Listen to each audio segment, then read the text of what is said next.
Thank you, everyone. How is everybody today? Great. My name is Jared Weiss. I'd like to welcome you all here.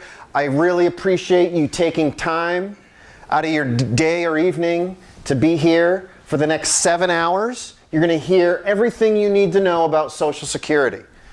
Just kidding. We'll just be here for 1 hour, and usually people chuckle, ha ha ha. But what I want you to know tonight is that you're going to hear information that you've never heard before that is going to help you be successful in retirement. I specialize in coordinating your Social Security benefits with all of your other retirement benefits, like your 401k, your pension, your IRA, Medicare, health insurance, long-term care, or life insurance. Most times people think of Social Security as this thing they have to do when they turn 62 or 65 or 66 or 70. But the reality is it's something you have to coordinate with all of your other benefits. It isn't a separate decision. It has to be coordinated to make sure that you don't make a fatal mistake that will affect you for the rest of your life. And I'm going to share a story with you, a very personal story, in just a little bit about how Social Security affected my family and the decisions that my parents made.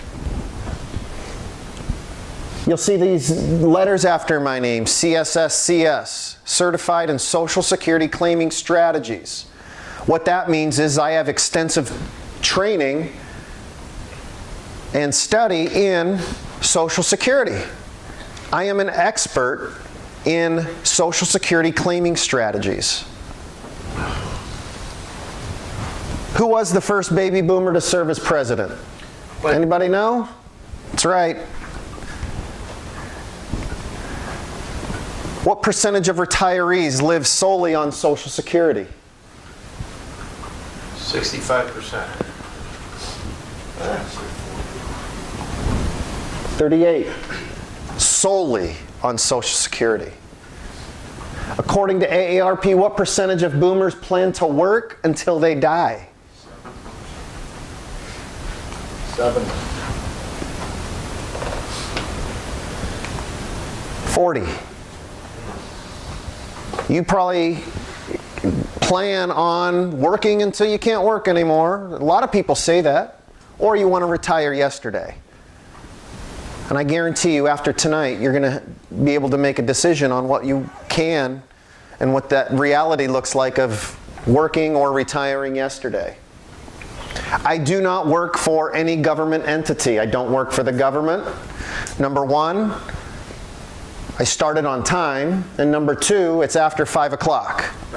So I definitely don't work for any government entity. I do, however, specialize in coordinating Social Security with your other retirement benefits. A little bit about myself. Lance mentioned I live in Johnston, Iowa here. My wife, Megan, works for the federal government, and I have 2 daughters, Natalie and Marley. Marley is 9 years old, and Natalie is 6. They both go to school in Johnston. And that's my family.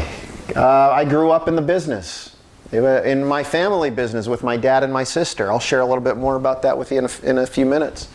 But I grew up in the financial industry myself. In your folders, you all should have one of these evaluation sheets. These evaluation sheets allow us to provide you with the information you're looking for. These are important to us so that as we continue to do these courses, we're giving you what you want. So we really do rely on your feedback. So please take the time to fill out the top portion, and as we go through the material, check off the boxes that are important to you. In fact, right here, what topics were you most interested in learning about? Social Security is the first box. That's why you're here. Why don't you go ahead and check that off right now? And we'll get back to this later on. It's no surprise that we're all living much longer, aren't we? Right? Thanks to medicine, technology, information, awareness of our health. Well, if we have a couple age 65 today, there's a 50% chance of the husband living to age 92 and a 25% chance of your spouse continuing on to age 97. So ask yourself this: do you think when your parents were 65 years old that they thought they were going to live into their 90s? No. My goal is to get you to look at things a little differently. The day you retire is the day you stop earning a paycheck, and no more money is coming in, it's now going out. And I guarantee you, the day you retire, you will account for every dollar that comes in and every dollar that goes out. My goal is to make sure that you don't outlive your money, which happens to be the #1 fear in the United States, is outliving your money. There was a Time magazine article that came out 3 or 4 years ago, and on the cover was a picture of a newborn baby. And the caption read, "This child could live to 140 years old." That's how quickly technology and medicine is advancing. So better to plan for the best worst case scenario. That is you living a long life and not outliving your money. Why is Social Security such a hot topic? Well, why are you here? 10,000 people every single day turn 65. Every single day, 10,000 boomers retire. And for the next 12 years, that will continue. And there is a lot of misinformation out there about Social Security. Unfortunately, you can't go to the Social Security Administration and get advice. In fact, it is against the rules for the SSA to give you Social Security advice. By a show of hands, how many of you have a financial advisor in the room? About 50%? Great. 65% of retired middle-class Americans derive half of their income from Social Security. Half, 65% of middle-class America derives half of their income from Social Security. So those of you who have an advisor, how many of you are getting sound, solid Social Security advice from your advisors? Look around. Not a single hand up. Why do you think that is? 2 reasons. Number 1, your advisor doesn't get paid to manage your Social Security. And number 2, they don't know anything about Social Security. But when half of your guaranteed lifetime income is coming from Social Security, don't you think it would be imperative for them to know something about Social Security? Absolutely. Since 1985, 84,000 pensions have been eliminated in the United States. Why is that important? Well, now, your retirement is your responsibility. It's not your company's responsibility that you spent 30 years supporting. For you to have a retirement fund, they gave you a 401k. And hopefully, if you're a mutual fund expert and you've been managing your 401k like an expert, you've done great. But ask yourself, what happened to my 401k in 2008? Your retirement is your responsibility. Oh, I forgot one. 46% of middle-class Americans, of Americans currently pass away with less than $10,000. Why is that important? Because they outlived their money. 46% of Americans did not properly plan for retirement. That's why you're here today. So the question is, where do you start taking income from when you retire? Hopefully your advisors did a great job of helping you accumulate wealth and grow your assets. But have they talked to you about how you start receiving that money? From which account do you start taking income from? What impact a withdrawal from your IRA might have on your taxes or Social Security benefits? Have they talked to you about that? Iowa pension, IPERS. If you've worked for the state or local government, chances are you have an Iowa pension. We help folks determine what pension payments are best for them when coordinated with Social Security,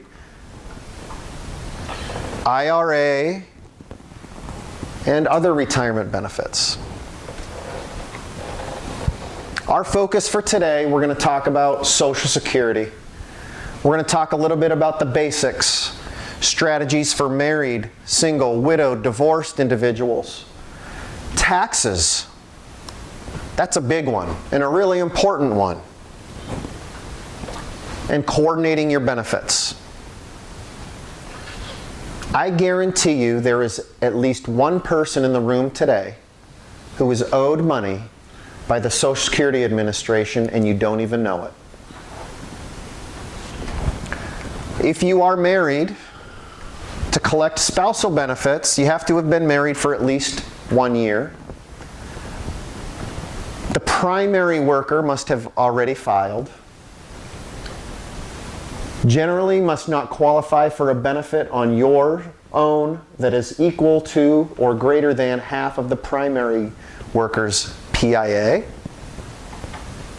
And you can collect up to 50% of your spouse's benefit. So, if the primary worker's benefit is $2,000 and you're 66 and you want to collect a spousal benefit, you can now collect $1,000. It does not impact your spouse's benefit. It won't change his benefit. You're simply collecting a spousal benefit off of, based on his record. There are some reductions for filing for spousal benefits.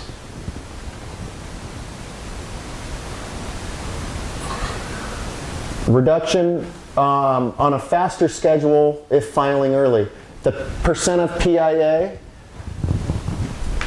this is filing on your own record early, and this is filing on your spouse's record early. There's a 30% reduction instead of a 25%, and it goes down to age 66. After age 66, you notice there's no 8% increase. Once you're 66, it simply maxes out. You collect 50% of your spouse's benefit at that time, at age 66. So if the spouse wanted to take it at their spouse's age 69, the spouse got 124%, but the spousal claim still is only at the 100 FRA. Mm-hmm. Right. There is a survivor spouse. At the death of the first spouse, the surviving spouse can receive a maximum of either his or her own benefit, the benefit of the deceased, or 82.5% of the primary insurance amount if the deceased filed early. That's a whole mathematical equation, and don't feel like you have to figure it out on your own. That's exactly what we do in order to help you determine what your benefits are. The two most common mistakes that people make today: high wage earner files early and shortchanges the survivor's benefit. I mentioned I worked in a family business in San Diego with my dad and my sister. My dad was the primary wage earner of the family. My mom had a daycare at the house for 13 years. She served food at Costco there, sampling food, and did some stuff around our office, but not the primary wage earner. My dad's been in the business for over 35 years, in the financial business, doing exactly what I do today. And about 5 years ago,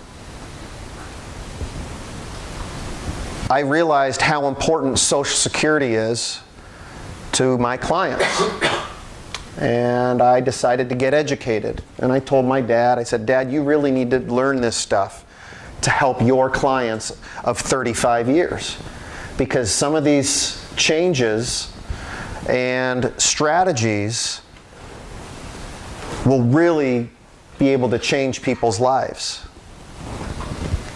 So about 3 months later, I get a phone call. He says, "Hey, Jared, boy, did I screw up." What are you talking about? My dad is 73 today. And because he thought he should file at 66, he did. That was his full retirement age. Well, by filing at 66, he shortchanged my mom on the widow's benefit. Where if he waited till he was 70, my dad still works, he's 73. He didn't need the income, he didn't need the Social Security. He just thought that's what you're supposed to do. And here is a financial industry veteran of 35 years who didn't have a clue. Unfortunately, that impact to my mom will be great. My dad has been sick, he's had cancer, he's had lymphoma. It's likely he will predecease my mom, leaving my mom with a widow's benefit that is 32% less than what it could have been. Do you think my mom's happy? Not happy. You are my mom. You are my dad. And their story is not unlike yours or anybody else's in this country, and that's exactly why I do what I do today. To help people like my mom and dad from making a fatal error in collecting and maximizing and coordinating their Social Security benefits. The other mistake that couples make is not filing a spousal benefit after you turn 66. You're leaving money on the table. And 99% of the time, I'm able to help my clients realize possibly $40,000 to $70,000 of income between the ages of 66 and 70. Money they're leaving on the table and they don't even know it. Why aren't your advisors telling this to you? Any guesses? I don't know. They don't know. And they don't care. But you need to care. Considerations for divorced. You have to have been married at least 10 years to collect a benefit on your ex. Not currently married. The same benefit amounts and reductions apply for early claiming as a current spouse, and you have to have been divorced for at least 2 years to collect a spousal benefit on your ex. So let's say I was married 3 times for 10 years to each ex-wife. All 3 ex-wives can collect a spousal benefit off of me, but I can also choose which ex-wife's benefit I want to collect a spousal benefit from. It does not affect their benefit, and they will never know that I'm collecting it or that they're collecting off of me. It's completely private. So you can collect spousal benefits on your ex as long as you were married for 10 years, divorced for 2. Your ex is not notified by the Social Security Administration, and there is no negative impact on their benefit. Considerations for widows. Well, you have to be a widow. You have to be at least 60 years old to collect a widow's benefit. Unmarried unless remarried after age 60. Now, typically 50% of my room are single, widowed men or women who can collect a widow's benefit, but you might be dating and you're 59 years old and thinking about getting remarried. You might just want to hold off a year or so if you're 59 to get remarried, where you can collect a benefit on your widow if you're older than age 60. You have to have been married for at least 9 months, and the widow's benefit is based on when the deceased filed and when you file for survivor's benefits. That's a whole other calculation you don't have to worry about. That's exactly what we do to help you figure out what your benefits are going to be. So here we have Jane, who's a widow. What if she were to file without thinking and she listened to her coworker or her neighbor, and she files for widow's benefit at age 60 of $14.30 a month? It'll stay $14.30 a month until she dies. And let's say she lives to age 85, she'll collect $429,000 over her lifetime. $1,430 a month from age 60 on. Second option, file for only widow's benefits at age 60. Widow's benefits at age 60, collect $14.30, and then when she turns 70, file her own benefit of $19.80, collecting $99,000 more over her lifetime, simply by employing this strategy. But wait, there's more.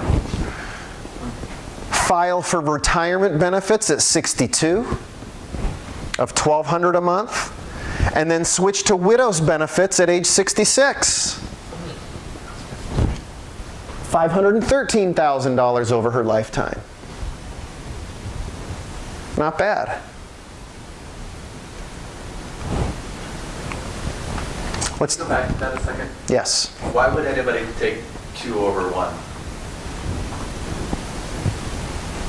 Why would they take strategy 2 over strategy 1? They are working and making too much money, which they would now be subject to the earnings test, which would reduce their benefits at age 60. Right. We're going to talk about earnings test right now, which is where wages and taxation come in. Good question. Prior to full retirement age, 66, you can earn $16,920 a year and still collect your Social Security. So if you want to file at 62 and collect Social Security, you can, as long as you don't make more than $16,920. If you do make more than $16,920, there will be $1 reduction for every 2 that you make.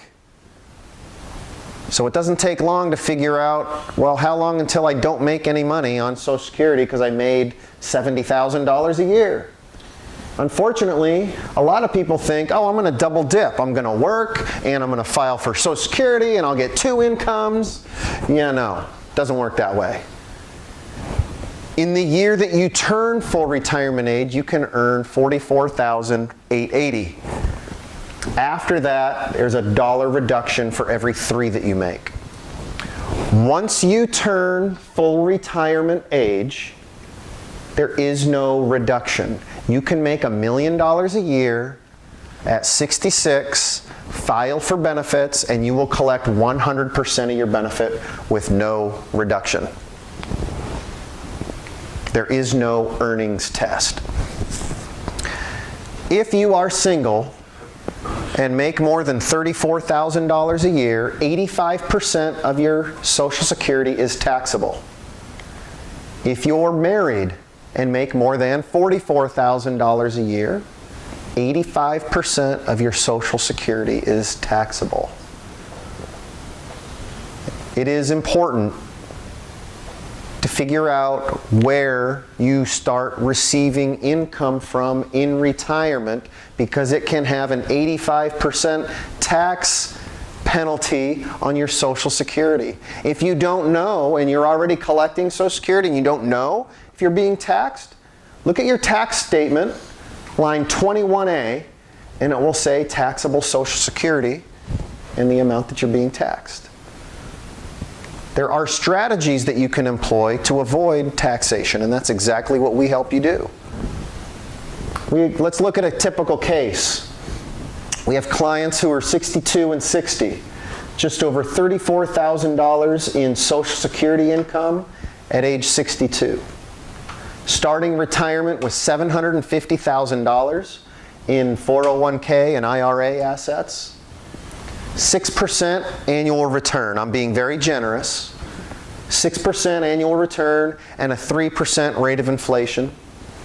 And they need $70,000 a year to live. And let's say they lived to age 86 and 89. What is at stake? Roughly $186,000 is at stake. $186,000 fatal mistake that they can avoid by simply employing some of the strategies we talked about. And this is a sample out of analysis that we run for our clients, and we can run these for you as well, that show exactly what steps to take when filing for benefits and how to coordinate those benefits with your spouse's benefits, so that you get an additional $186,000 from Social Security. And it is a step-by-step process. And what this illustrates is husband would file for benefits at age 68, allowing the spouse to collect benefits under your earnings. He's 68, she's 2 years younger, she's 66. After request that immediately request benefits be suspended. This will allow you to earn delayed retirement credits, 8% a year, every year that you don't collect. Then at age 70, file on your own record and collect 100% of your benefit for $4,115 a month. Your spouse would file a restricted app for spousal benefits at 66, collecting $1,475. Then at age 70, she would collect on her own record $2,139. Let's look at how that looks from a cash flow perspective. That yellow is really yellow, isn't it? We need $70,000 of annual income. That's the red line. And the reason the red line goes up is because of inflation, 3% inflation. We filed for Social Security early at 62. That's the blue line. Well, Social Security doesn't quite get us to where we need to be to hit our $70,000 of annual income. So we need to take money from our 401k and IRA in order to reach that limit. Now we're earning 6% a year, right, on our investments. And in 2033, we have run out of our money because we've supplemented our income, and so much of it using our own money. And now we have an income gap that cannot be filled because we've run out of money. You're looking at a serious lifestyle change in 2033. Probably not the age that you want to start really downsizing things and worrying about your financial income every year and crossing your fingers you can turn the heat on. Let's look at an optimized strategy where, as I mentioned earlier, what if we took money from our own assets early and let our Social Security grow? So we'll take more money from our Social Security in the early years, but look how long that money lasts until we die. So your money outlasted you. You see here, Social Security is much higher. We rely much less on our own money in order to reach our income needs. Taxation. This is a little confusing, but I'll make it easy for you. The red represents filing early, meaning you filed for Social Security early, you got some high taxes here, then it goes down, whoop, and look at the high taxes you've paid over your lifetime. Your taxes have continued to go up year over year because you've relied more on your own money over those years. And the blue represents filing later, where you take income from your 401k and paying taxes early, but then relying on your own assets much less in the future, and here's your taxes in the future. Do you think taxes will be higher or lower in the future? Now, who knows, right? With this tax bill, they say in 3, 5, 7 years something, taxes are going to go back up again, but it's likely taxes will continue to go up. What is the impact on this couple? $186,000 of additional Social Security income by optimizing their Social Security benefits and waiting to file. Their portfolio, their 401k and IRA lasted an additional 10 years. And they paid $35,000 less in taxes. You think that's important in retirement? Absolutely. Now you could be thinking, well, I'll just look at my statement and try to figure this out all on your own. Well, your statement does not include cost of living adjustments.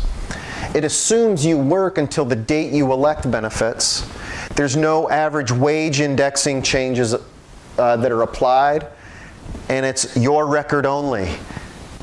They don't coordinate your spouse's or your ex's or your deceased spouse's record with yours. If you go to Social Security Administration, they will tell you what your benefit is today. And then they will tell your spouse what their benefit is today, not how to collect a spousal benefit, file a restricted application. They don't give advice. They can't. It's against the rules. No advice. I mentioned earlier we do a Social Security analysis for all of our clients. And this is really cool. This is the part of my job I really love, because I get to show you what your guaranteed lifetime income will be forever. That's peace of mind, knowing exactly what your income will be for the rest of your life. How do we do it? Well, we personalize your strategies and we coordinate your benefits with your spouse or your ex, or if you're a widow, with your widow's benefits. And we coordinate those into this program, which tell us which strategy will work best should you file for benefits at age 62, at age 66, or at age 70. Anybody here try to find their break-even point? I'm sure you've all been online trying to figure out, well, if I file at 66 or 68, how long do I have to live? That's what we do. And that's exactly what this analysis does. It shows you what your break-even point is. So you can decide when is best for you to file and collect benefits. Break even. Here it is. Well, here you got to live to at least 79. And we'll decide which strategy works the best. We can input any scenario you throw at us. If you're thinking, well, what if I want to retire tomorrow and my spouse wants to work until 70, what does that look like? Well, we'll tell you exactly what it looks like using this analysis. We've identified an income gap. Uh-oh, we need some more money. We're not going to hit our income need, the red line. But look what happens after we start collecting. We have a surplus of Social Security income. In fact, we can tell you exactly if there is a shortfall or a surplus of Social Security income for the rest of your life, to the dollar. That's pretty cool. So what did we learn today? Well, we learned a lot about the basics, strategies if you're married, single, divorced, widowed, a little bit about taxation on your Social Security benefits, and most importantly, why coordinating your benefits is so important, and some of the impact that you could realize if you don't coordinate your benefits. So let's go back to the evaluation sheet that you all have. I asked you to fill at the top, check off the Social Security strategies. If you would like to meet with us and have a free consultation where we can look at your situation and help you coordinate benefits, great. There's a space on there to check yes, I would like a free consultation. We don't charge any fees for consultations, for meeting with us. If you never want to see me again, please check no. I only want to work with people who want my help. Please respect my time. I will respect yours. I'm not going to email you and call you and hound you on the phone if you don't want my help. I truly only want to work with people who want to work with me. So I'm going to give you a few minutes to go ahead and finish filling out the form. Check a day or time that's convenient for you to meet, and I will call you tomorrow morning and we'll set a time to get together that's convenient for both of us. Does that sound fair? Great. Well, I'm going to give you a few minutes to fill that out. Lance will come around and collect those from you. And again, thank you all very much for being here tonight.